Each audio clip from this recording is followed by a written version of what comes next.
Well, hello and good morning, and welcome to the inaugural episode of the Water Talks podcast.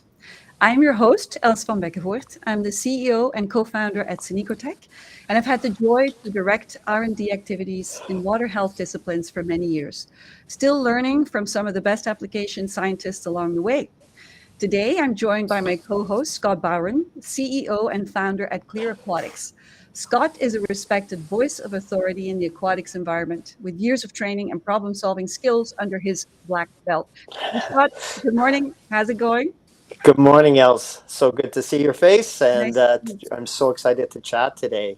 you. And Indeed. we really look forward to a conversation that will contribute to the focus on water quality, water practices, innovation, and policy.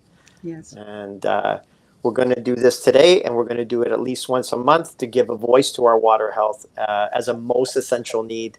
And together, and we have a spectacular guest today, we will explore the conversations that support sustainable outcomes for people and planet as we treat, manage, and interact with that water.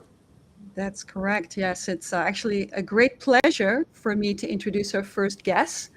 And that is Professor Dr. Stephen Liss, who is the Vice President of Research and Development at Toronto Metropolitan University. Stephen is one of those visionary experts I met early on in my water health journey.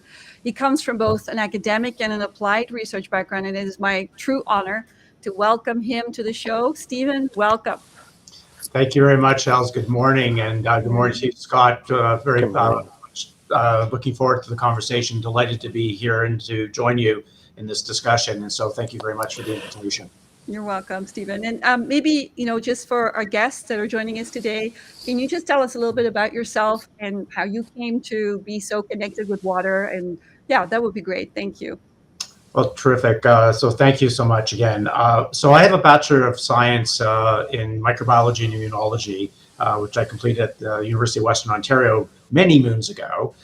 Then pursued graduate work, both a master's and PhD in an area of applied microbiology, largely focused in the agricultural area at the University of Saskatchewan, and began my career at Agriculture Canada.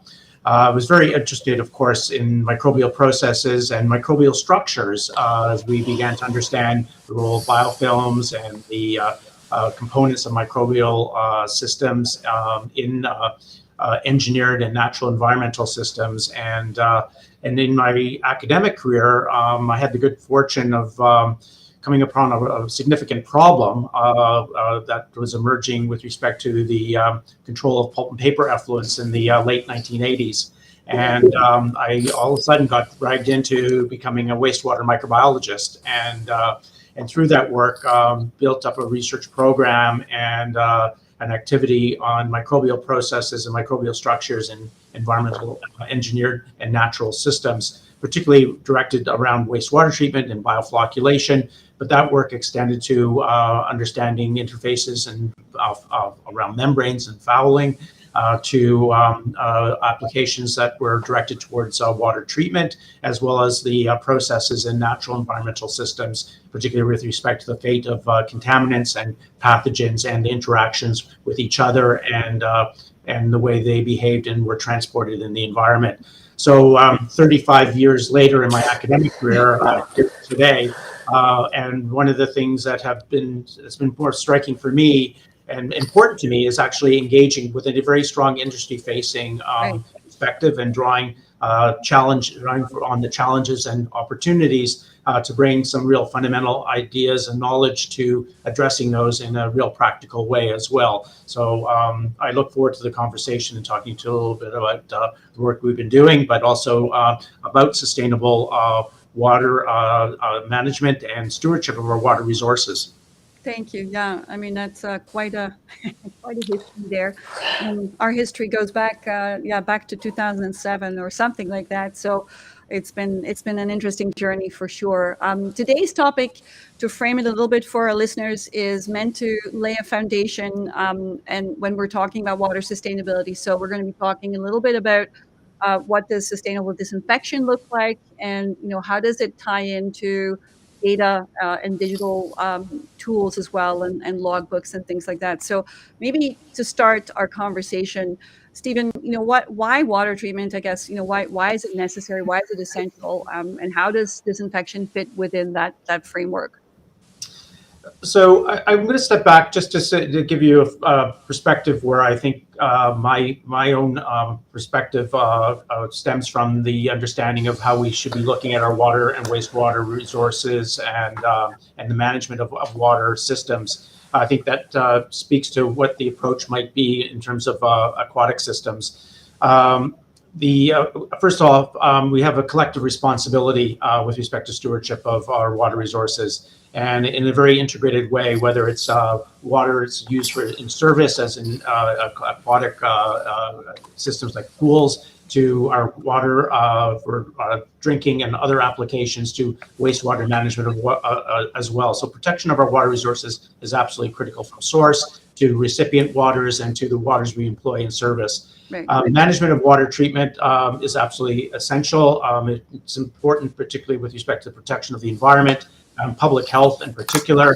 Again, I think the collective responsibility is becoming increasingly more important as we think about distributed management and the idea of distributed water systems. And that stewardship has to entail a greater degree of responsibility and understanding of the outcomes from the management of those water resources with respect to sustainable development goals and sustainability, whether it's dealing with economic costs, energy consumption, minimizing environmental impacts, and introduction of innovations, whether it's in disinfection, treatment, protection, or in management. And I think we'll be exploring many of these features of sustainable water management in our conversation. But disinfection is really, comes down to particularly two really significant roles that disinfection agents play, and particularly with disinfection agents that are oxidizing chemicals. One is the minimizing of pathogens, and so that's the reduction of pathogens to minimize impacts on health. And in two ways, that's inhibition of growth, as well as bactericidal, microbial activity where the organisms are actually killed. But it's not the elimination of the total microbial community. Exactly. Right. So that's important to understand. We're not talking about sterilization here. The other aspect of the disinfectants that are often used is the elimination of organic materials and chemical contaminants that can accumulate in the course of water use. Right. And, so what kinds of disinfectant technologies would you say are most commonly used, I guess, or what exists in the application? So primarily chemical treatment is the main approach. Physical processes such as ultraviolet radiation is also employed. With the chemical disinfectants, the chemical resides in solution, and so there is that residual that is constantly is present. But of course, as the disinfectant is consumed and as it disinfects and as it interacts with organic material, that will need to be replenished, and as the water is consumed and used, new water is introduced into the system.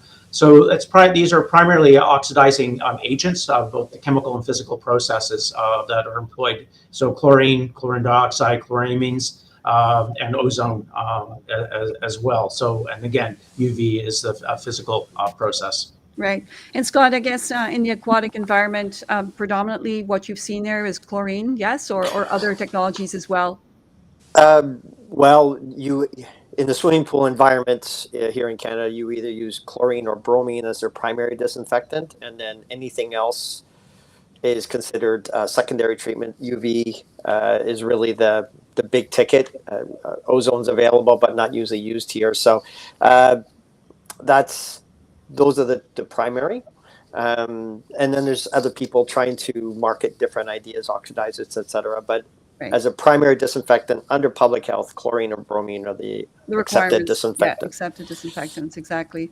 So maybe, that leads us into a little bit of chlorine chemistry, Stephen, if you wouldn't mind just yeah, giving our listeners some insight into some of the benefits, I guess, but also maybe some of the challenges with chlorine chemistry, seeing as it is the disinfectant of choice still predominantly, also from a regulatory perspective as well.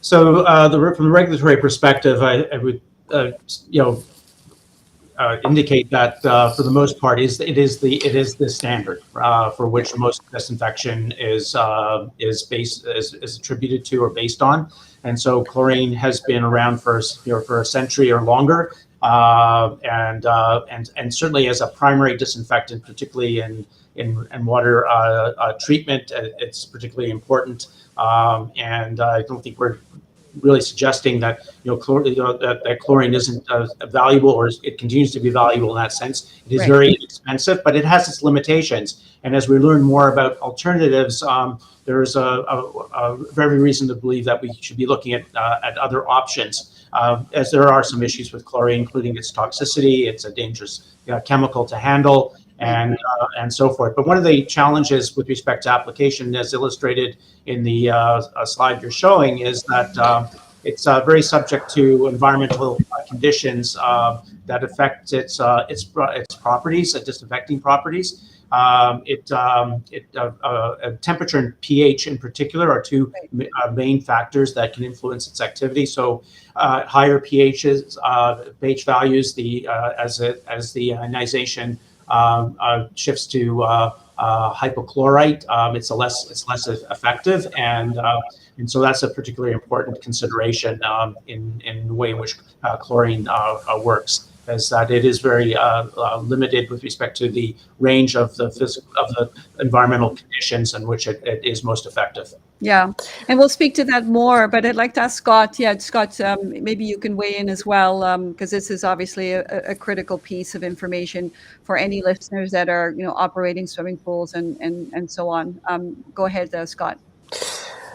So I'm just going to phrase this, Stephen. So the parameters for public health are 7.2 to 7.8 pH, and my spiel to people always is pH is the most important part of your disinfectant process, because the lower the pH, the better the efficacy or the strength, to simplify it, of your chlorine. So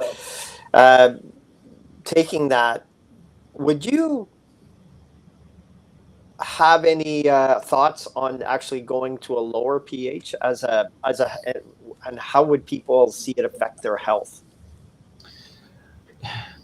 So I think strikingly, I think it's important that that the pH levels should be close to neutrality, at least in terms of the way in which water is used and the interaction of people with water in swimming pools in particular. So I think that's you get into sort of harsher conditions, and that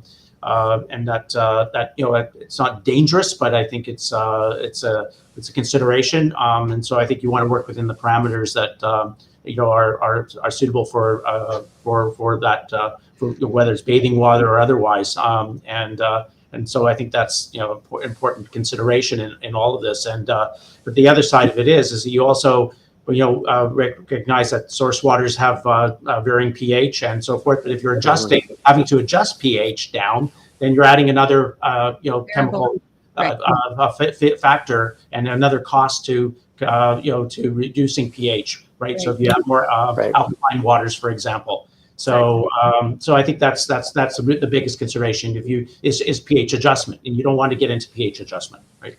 Well, you can and you have to, but at the same time, as Stephen is saying, you have to do it in the most effective and hopefully least disruptive way, because pH can be very tricky to manage. And Scott and I both know this from our application experience in pools, where it's like an elastic, and if you kind of stretch the elastic too far, it snaps, and so it becomes difficult to manage in the context of other water chemistry as well.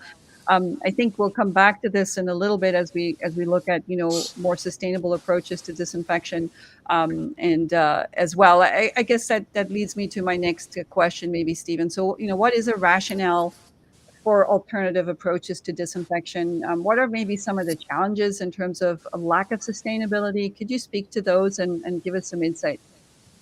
Yeah. So first off, I mean, any alternative disinfection or an alternative approach has to still meet the desired outcomes with respect to microbiological status of the aquatic system, with respect to pathogen control. Biofilm control is increasingly particularly important, and most disinfectants are not that effective in biofilm control. I think the aspect of the residual microbial community is of consideration, given that we're getting increasingly better understanding of the microbiome Right. of water, and that there is some understanding of a healthy ecology that helps to minimize, let's say, growth of pathogens, but also at the same time, minimizes impact on human health. Right. Harmful byproducts. So chlorine interacts with organic materials, and organochlorines can be toxic, and other byproducts. So you're looking at disinfection products that don't generate harmful byproducts. Certainly, impacts in the environment with respect to the chemicals, so biodegradability and non-toxicity when disposed of, and so forth, is particularly important. And of course compatible with infrastructure. So that's corrosion is a particular issue with respect to some traditional disinfection strategies.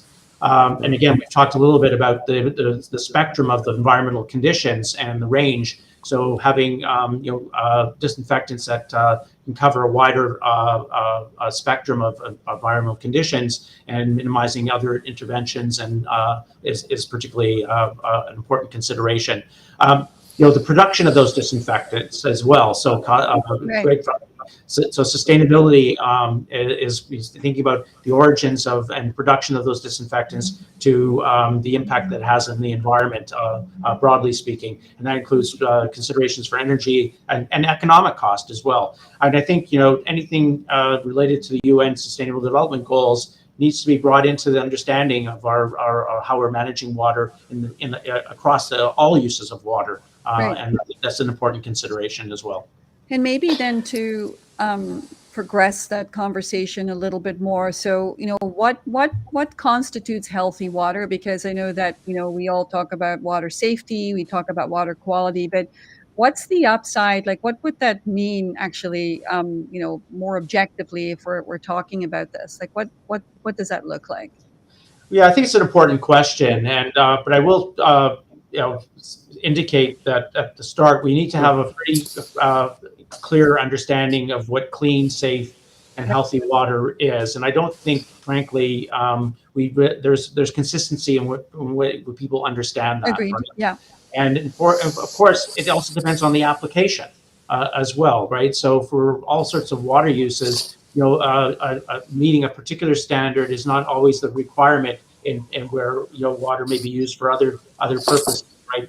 Besides, let's say, drinking water. Yes. And so forth. So I think need to have some pretty consistent language with respect to clean, safe, and healthy.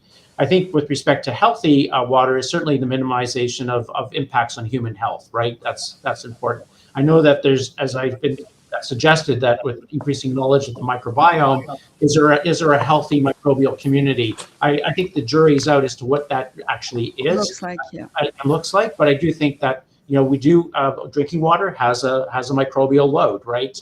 And we know that that actually is valuable. We do not want to drink sterile water, right? That's not healthy either. And so whether it's immunological status and supporting a healthy microbiome in the gut and so forth, it is important that we understand what that looks like. But I think as more information comes out, we'll learn a lot more about what that microbiome represents. But I do think at a minimum, it is certainly the minimization and if not elimination to any public health concerns and impact on human health and infection. So. Agreed. I'm just going to jump on there. So we're dealing today with swimming pools predominantly, and people trying to, first, day one is to get through public health and compliance. Compliance is the word that we're generally speaking about, and with water, wastewater, or pool water, we're all complying, right? We have to meet a compliance. What what I'm hearing from you is really we have to start pushing that forward and go beyond compliance and go to truly, and I'm just going to use the word education, because I think that's really what's missing for so many. You're obviously a strong educator, and for the public at large, and dealing with their swimming pool, and they get a pool and they know nothing about it, and they're saying, okay, what do I do to comply? So compliance is one thing, Right. and then the stewardship and the other things, pushing forward, sort of projection of where we're going with this water system. So I guess what my question is how do we get there with that, Stephen? How do you see that? You have a huge, vast knowledge of this information. How do I, if I run a pool, take that and go, okay, what do I need to know to make my pool truly safe and meet criteria that public health is requiring? And because I can't do the lab testing every day, right? I have to follow certain criteria and my assumption is through following proper disinfection, proper pH, proper alkalinity, and good cleaning habits of the facility, and good filtration, which I think, Els, we're going to have a quick overview of. But how do we get there? What's the plan? Well, it's a great question, and it's a big question to It's have. a big question. Big question to answer, and I don't think I have a magic solution or pathway. But I think you hit one thing on the head at the start when you talked about education. I think that's really clear. I think also going back to my earlier comment about the way in which terminology is used and applied, and how it's received by the public and by operators and those who are maybe not necessarily the experts in one area or the other, but are responsible for management of our water resources and are drawing on the expertise of others, including the regulators as well. So I think clearly having a firm understanding on the terminology that's applied. So one of my pet peeves is a global challenge with respect to what we look at around the world with respect to our understanding of clean, healthy, and safe water. And I say that because in Canada, in particular, notwithstanding the vast resource of water we have, but we still struggle with some distribution issues. We suffer from the differences between large and urban to small, remote, isolated, and northern communities with respect to just water resources and drinking water standards and quality.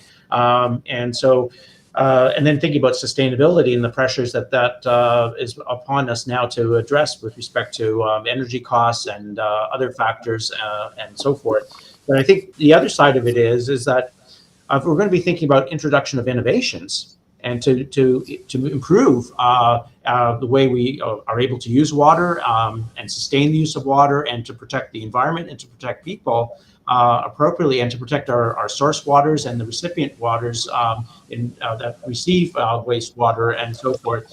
We need to have that it all goes back to education, I think, to a large extent, so that we have a fairly comprehensive understanding, but also a collective a sense of our own responsibility in that stewardship of water. So whether it's to protect, manage, or treat, and I think the introduction of innovations, which I think there are huge opportunities, and I think we're going to explore some of that in this conversation, is predicated on that. So I think really comes down to what you've said right at the start. So and I think Water Talks is a good example of that conversation with the community, and talking a lot more about it and getting more of the public engaged and understanding it too.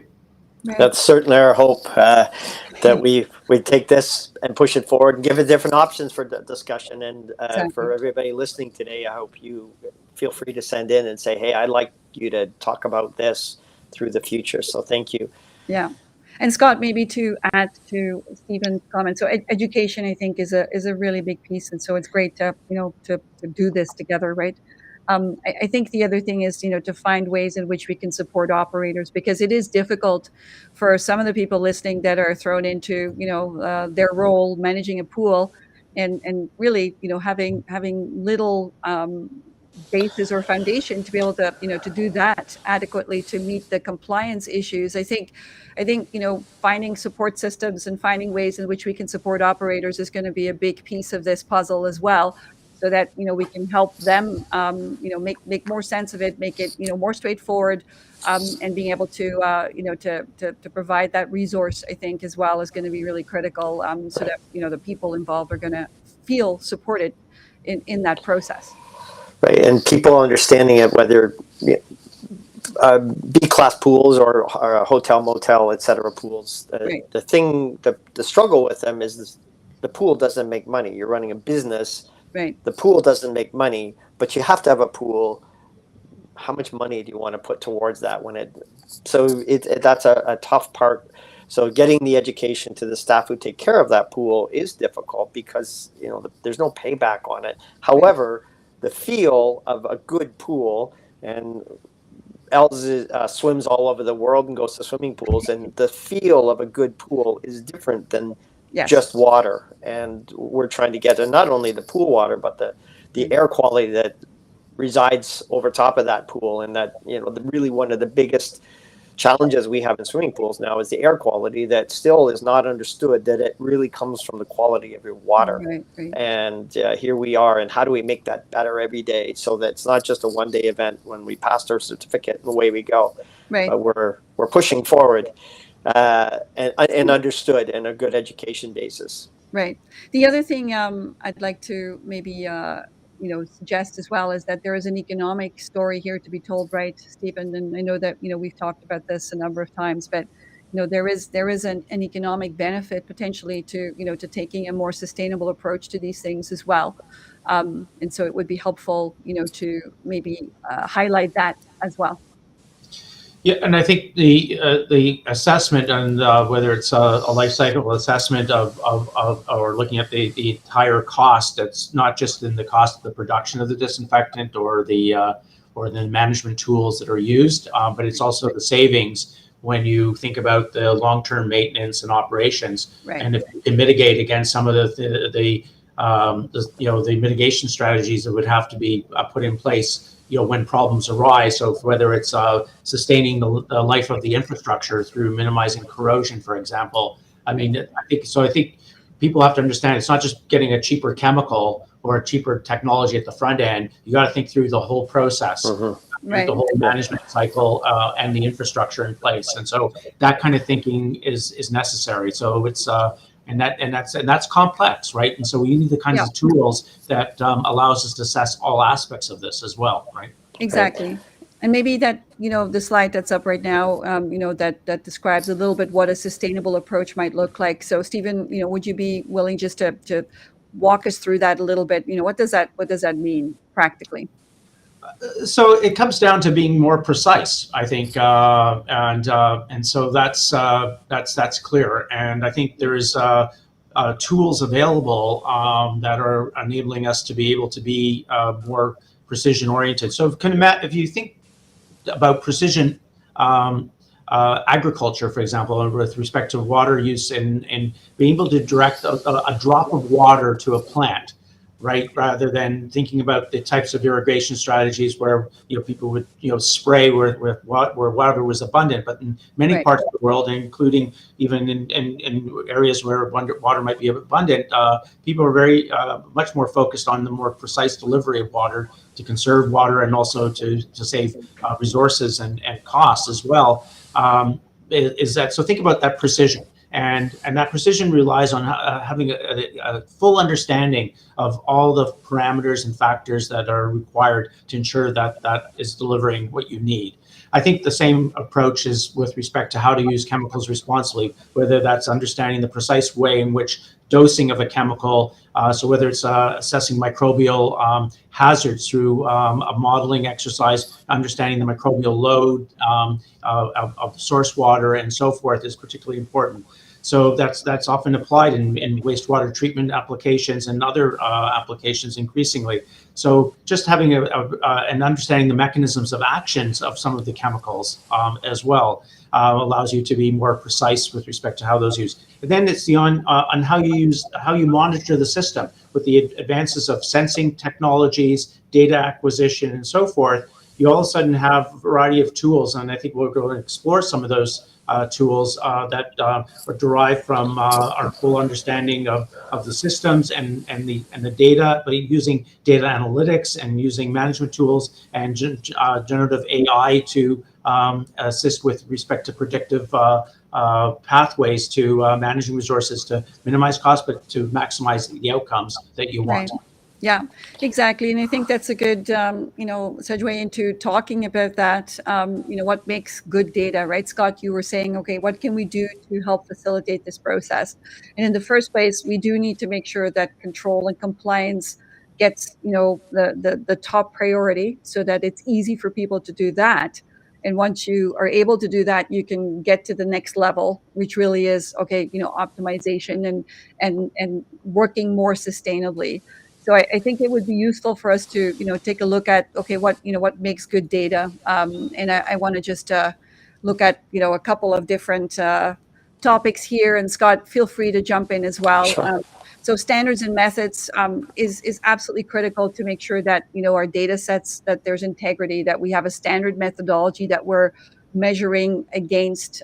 So if it's pH, for example, making sure that pH measurement is following a standard curve with multiple calibration points, say, as one example, or the same for other sensors that are used to, monitor conductivity in the water or chlorine levels in the water, things like that. So there has to be a standard methodology behind it. That's the first place to start from, to make sure that we have a quality data point. And the next thing I want to maybe ask Scott to comment on is calibration and training, because that also is a significant gap, right, Scott?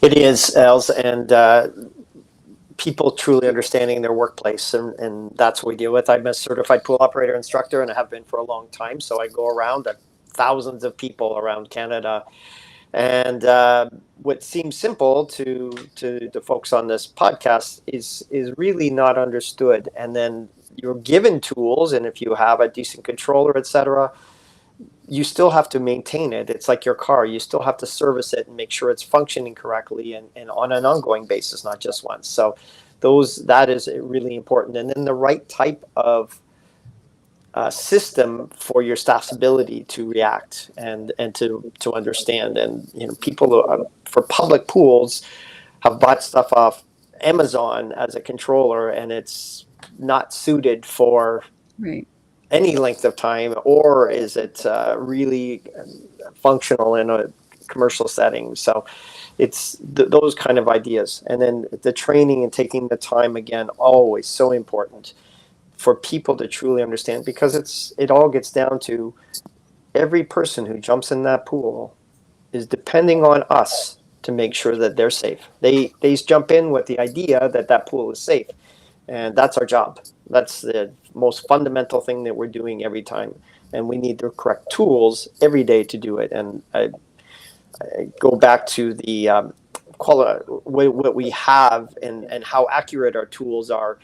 In the European model, your pH being 7.25 to 7.35. That's how tight the pH control is in the European model of public health, where here we have a much wider spectrum for pH control. Exactly, yeah. But there are tools that will keep between 7.2 and 2.5 and 7.35 easily.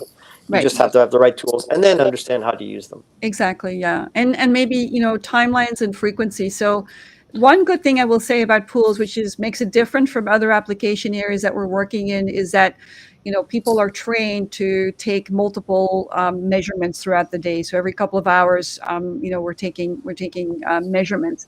Now that, from a statistical perspective, it's good to have more data, but it has to be quality data. So the challenge is, it's okay to have, more data points.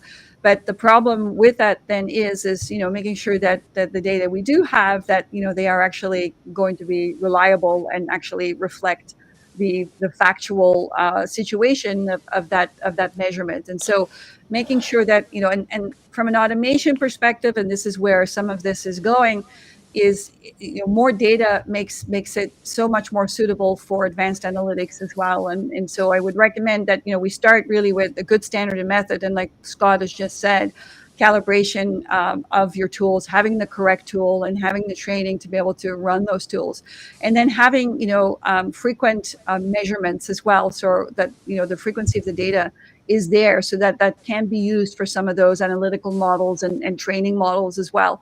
And then finally, key performance indicators or KPIs, which ones to use, like what KPIs, what key performance indicators are helpful for, in the first place, statistical process control, meaning that you can actually start to really get good insight into your process. And secondly, you can use that data to then actually start to optimize your process. So you get your compliance and your control house in order, and then you move to the next level, which is really, that optimization step, so to speak. Go ahead, Stephen, you wanted to add to that. No, I think you're hitting it on the head with respect to the comments you've made so far. So I don't think I have anything to add on this. Okay. And I think that gets to where we're talking about elsewhere. What are we going to do next, long term, right? Looking forward, it's reactive maintenance or proactive maintenance, and swimming pool chemistry is the same. We can start to forecast and what's going to happen. We know when we're going to have huge beta loads. We know when things are going to change. Exactly, giving us that insight before there becomes an issue. And we'll share a few slides with our audience just to give you some examples, what that could look like. But it really starts with having those fundamentals looked after, so that for sure that if you're taking a measurement, make it a good measurement. So, if you're measuring your pH at 7.6 or whatever it is, and you're consistently measuring it at 7.6, you might have a precise measurement, but it's not going to be accurate. If you're going to be measuring around 7.4, 5, and 6, then you're more in an accurate zone, but it's not very precise. So really, what we're recommending is that whatever tools you have, make sure that they give you a precise and accurate data point, so that we can actually do something more with that. And that's kind of the most foundational aspect in all of this, because there's a lot of data, there's a lot of people that work in data, but we don't want rubbish in and rubbish out. Like, we really want to make sure that we're getting the fundamentals right, and I think that's going to be very important as we go through this process together. Go ahead, Scott. Oh, I very much agree, and just understanding it, right, and moving forward, and having a good understanding, and it's just so basic. So Stephen ended his kind of bullet list, so to speak, on how do we progress to that level of optimization. And so one of the things that we want to just review a little bit today is what can you do with a digital logbook. And I know that many of us or many people are still using paper trails, which is fine. I understand, and that's what we've done, and that's been the common practice. But there are some real benefits to transitioning to a digital logbook, and some of those immediate benefits is that your data isn't just sitting there on a piece of paper and you can look back 4 weeks ago what it said, but it actually gives you a digital feedback loop in a few different ways. One is that it can actually help you to make sure that the accuracy and the precision of your data point is good. So there's tools in place in the background that will not let you put in a pH of 12.2, or will not let you put in numbers that make no sense. So it's all possible for us to be distracted and not be mindful of those things. So there's a feedback loop there. There's a feedback loop of where and what you need to measure, and then there's also that data is then potentially available for analysis against a prescriptive data model. So what I mean by that is, like Scott mentioned, in Europe they apply pH at 7.3 as the Goldilocks zone, the real optimal place for pH to be in a pool environment. And so having the capacity to track that and to, to find that out, and to immediately know whether you're in that goal, in that zone, or whether you're getting towards that goal, is going to be very helpful as well. It's also useful for potentially, more information sharing as well, with regulators, or with colleagues, or and it really does support potentially staff efforts and automation steps. So if you have to look after multiple pools, but you only have so many hours in the day, then it can be very helpful from that perspective, as well.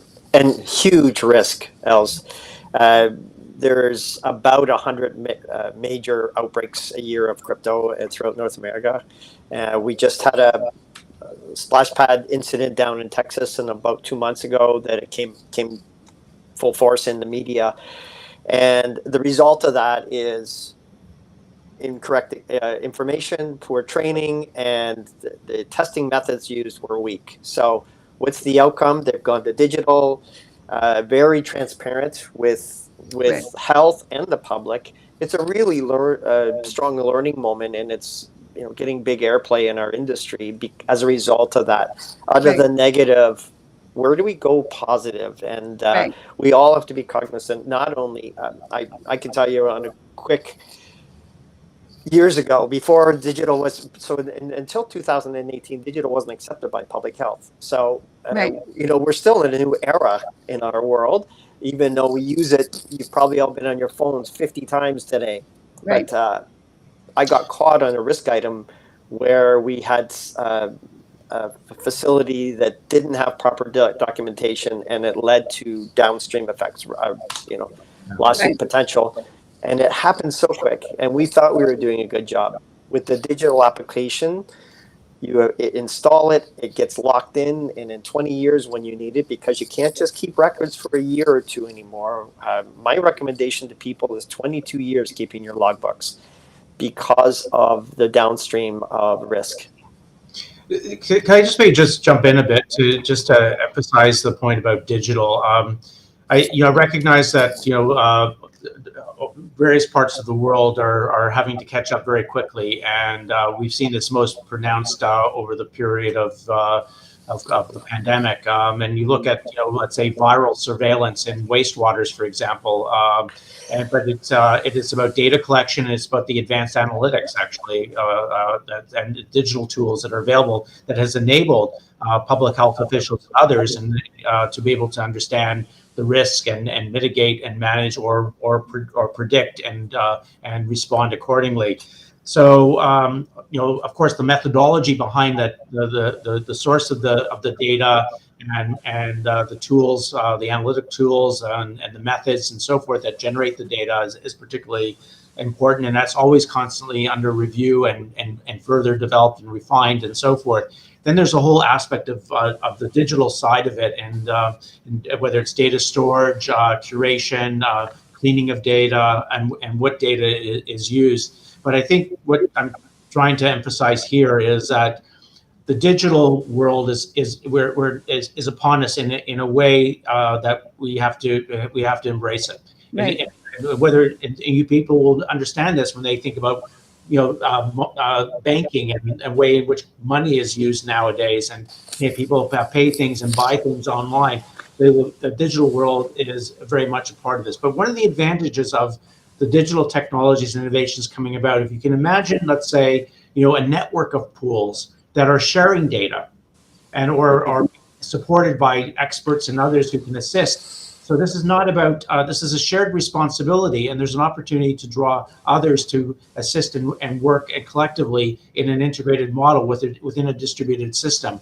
So and so there's an opportunity to be able to share and understand and help each other in this process. So I know people should look at this as an enabler to be able to work collectively. Right.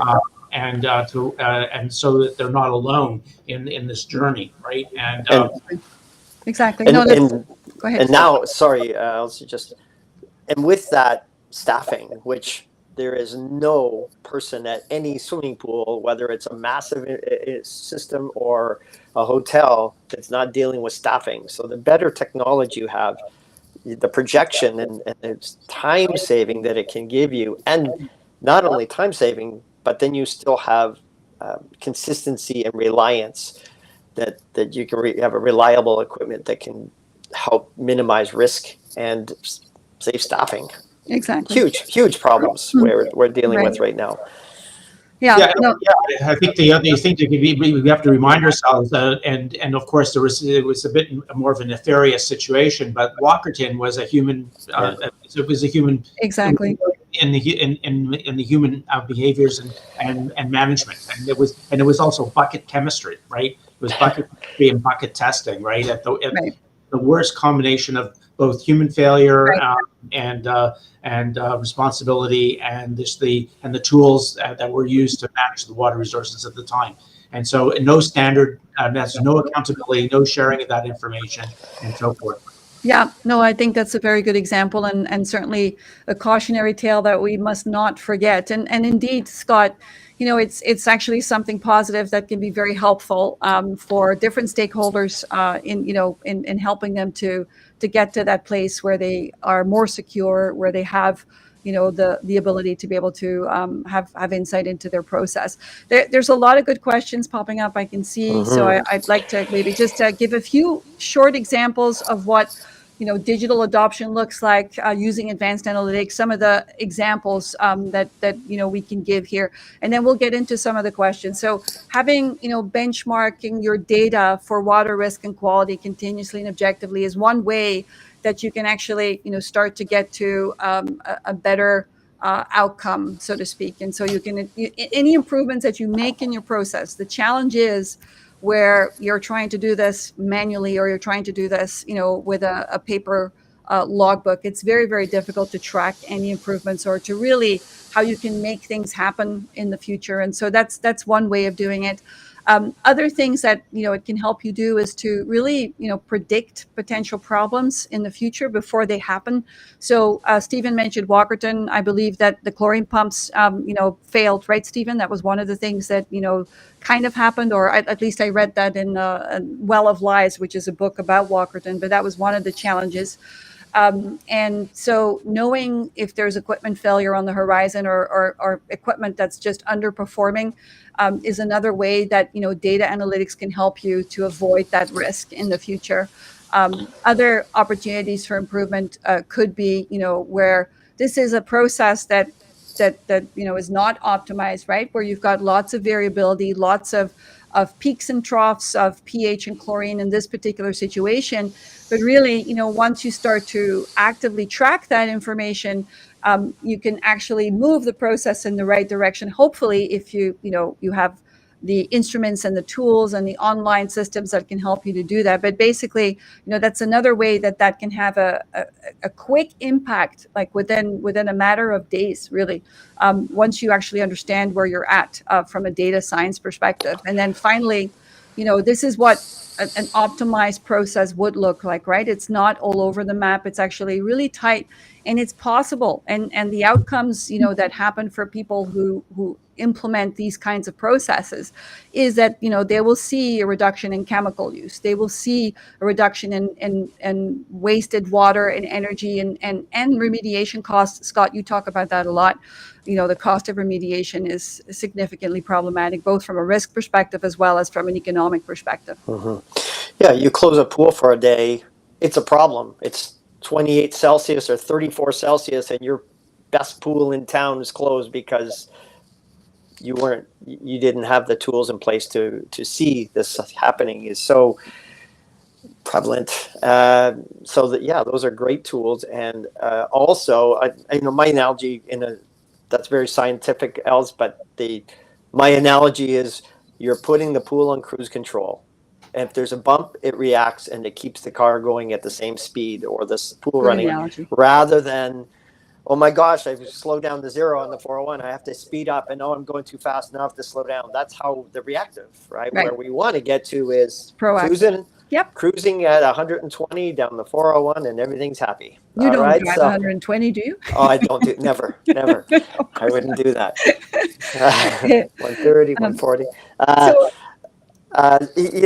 It's just in a simplistic value. So Thank you for that. Are we going to? I think we should head some questions now. Yeah, I think so. There's a few good questions, Yeah. and I'm going to ask you maybe to facilitate if you would, Scott. I certainly. I'm just going to use. We have Mohammed, and he said, "I'm managing a pool where there has been a big incident. Sanitization. How do I restore faith in the pool from the public?"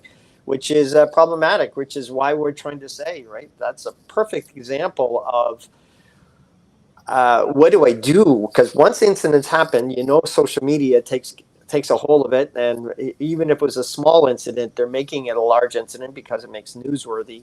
But how do you restore faith in people to come back to your pool and feel safe? So, ideas, thoughts? Stephen, you want to go, or I have some thoughts, but go ahead. Yeah, so I have some immediate thoughts. So, and I think about this in the context of some incidents of around spills and a release of materials when wastewater and other systems fail. You can look very busy and look like you're doing something by trying to solve the problem or mitigate, but without really getting at the heart of the problem. Yes. So I think it's one thing to look busy. That's not how you restore faith. What you have to do is really be very open and transparent, particularly with respect to the public, if it's a large municipal pool, for example. And so I think there has to be an honest accounting for the cause. Right. And so if you are able to isolate the cause, and that's the first step to demonstrating competence, you have that ability to recognize what the origins of the problem were, and that whether it was an oversight or a failure to detect it for whatever reason, but being honest and transparent in that process is particularly important in restoring trust. The incident down in Texas, Stephen, they actually have the chlorine and pH posted now on a digitally outside of the filter room, so people can. That's where they've gone to. On the other way, the parents of the young boy who passed away, they were involved in the remediation and had buy-in with that as part of that. They were more interested in the downstream than give me a lot of money. They just didn't want to see it happen again. So that's interesting. No, that's good advice. And I would add that, having digital tools to be able to demonstrate what the root cause was, being able to be transparent and have an objective way to also show that remediation is happening or has taken place. Like, having kind of going back to our previous few slides, having good data and sharing that data with the public, I think. The solution though is a collective solution engaging the public, right? In this case, the family. So I think part of stewardship and even sustainable operations of distributed systems is that shared responsibility, and that includes the community. Right. Of who uses the water, and so sharing that digital information isn't just sharing the information, but it's getting people involved. Exactly. In monitoring and understanding the key parameters, right? So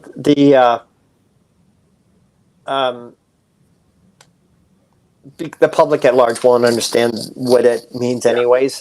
That's the challenge with it. So I'm going to ask another question because I want to stick with that for a second, and then we'll take Darren's question. Now I've lost it. Which KPIs? I think that was one of the questions that I talked about. Real quick and dirty, what kind of parameters would you suggest?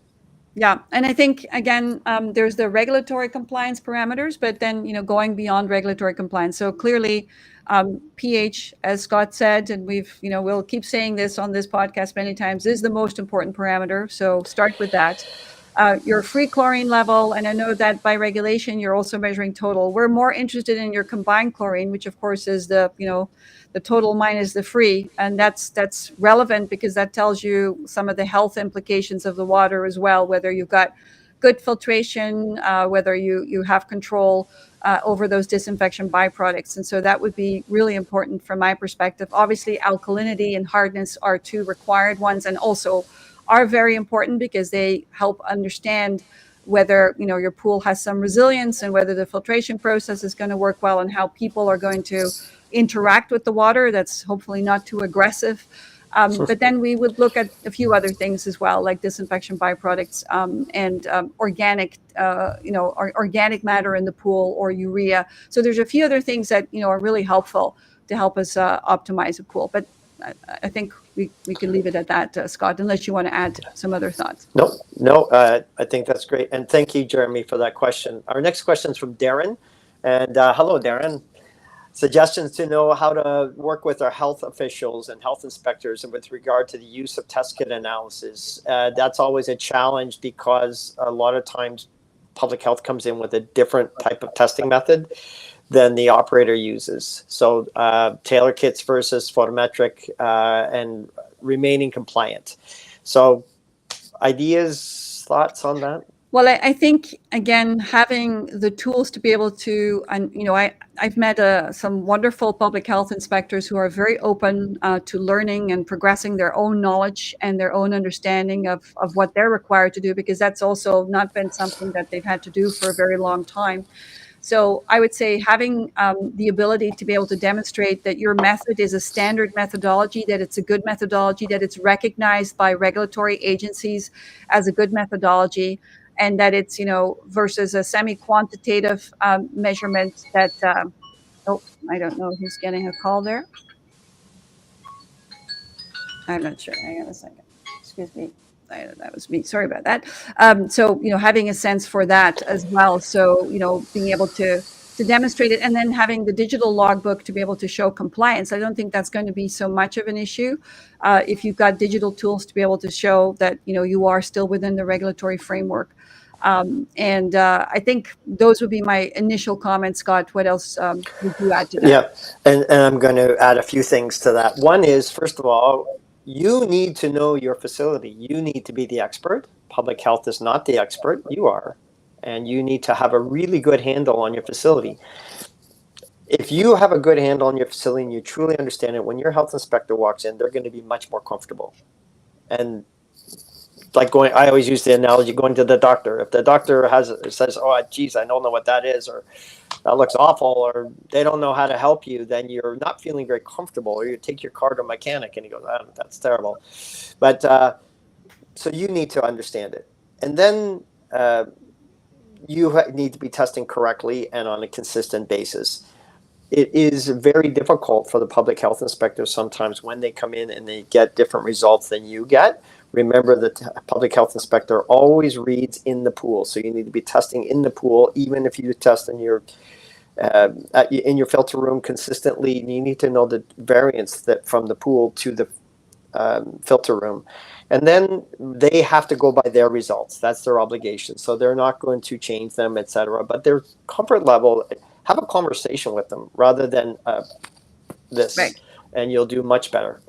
Yeah, I think that's good. Good commentary for sure. And maybe we have time for just one more question. Okay. So there was a question about protozoa, but I'm not sure. Yeah, I've lost it. Yeah, okay, so if I can jump in on the protozoan question. Yeah, go ahead, Stephen. I noticed a number of conversations about protozoa. So let's be honest, chlorine is not that effective against protozoa. Protozoa, at least in water treatment, is usually through flocculation, coagulation, primary filtration mechanisms. Filtration is another important mechanism.